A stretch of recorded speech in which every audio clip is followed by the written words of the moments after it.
I'm Anya Hallemeiser, Associate Editor at GreenBiz Group, and I'm here with Sophia Mendelsohn, Head of Sustainability at JetBlue Airways. Thank you for joining us. My pleasure. Good morning. Good morning.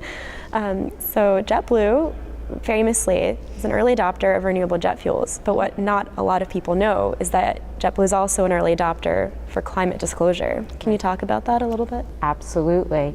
So I'm always looking for where I can move the needle, make the most impact for shareholders and for customers. And I think in 2018, the theme has really become the evolution of sustainability into environmental social governance, and what major shareholders, both passive and active, want to see from public companies. They want the answer to the question, how are you, as a publicly listed company, preparing for climate change? So that's moving this into mainstream disclosure as opposed to just a sustainability function? I would say it's normalizing the sustainability disclosure.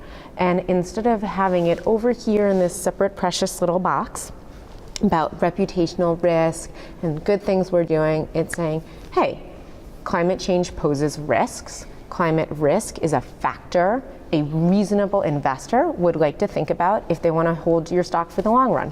What are you doing about it? So it sounds like disclosure is just another way of proving that there is a solid business case for sustainability.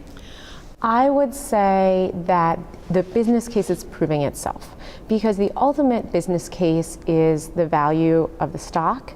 And ultimately, what we want to do is, of course, increase the value of our shares, diversify our investor base, but also reduce volatility in the stock. So we want shareholders to believe in our stock for the long run, to hold it for the long run.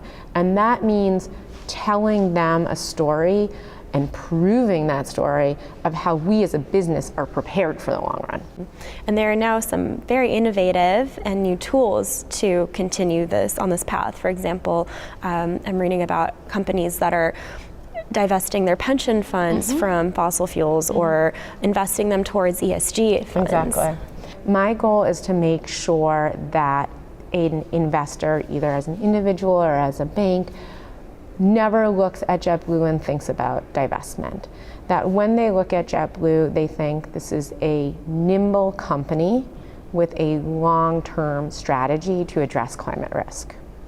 Is there any division within JetBlue between sustainability and other functions like finance or risk management? Of course.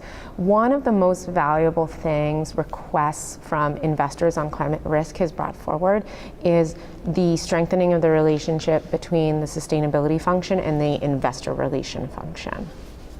And what are you really excited about right now? I'm really excited about climate risk scenario planning and climate risk financial disclosure.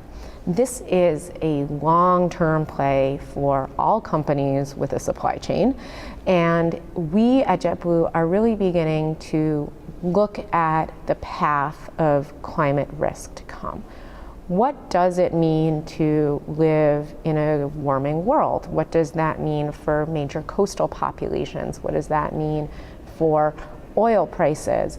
And as a company whose most valuable assets are our airplanes, what does that mean for where we want to put airplanes during a storm and where people are going to want to go for vacation in the future? How do you communicate this to shareholders or to the public? I think there are two very important themes in communicating climate risk to shareholders and the particularly interested public. The first is language. You absolutely want to use the language of Wall Street, to use the language of finance. This is no longer about the nice thing to do or the right thing to do. This is about the share price, and that means using language the SEC filings and investors are already comfortable with, like factors. What is a factor? What is the reasonable investor? What makes something material? And the second major theme is this filter. I think sustainability has spent so long proving its legitimacy, proving its business case in large companies, and we're there now. And that means we can let go of some things. It doesn't have to be everything that you're telling your shareholder anymore. There are some stories like philanthropy and maybe product innovation that you want to tell the customer that you don't tell the investor in the same way. And that's okay. You split the baby. Thank you very much, Sophia. My pleasure.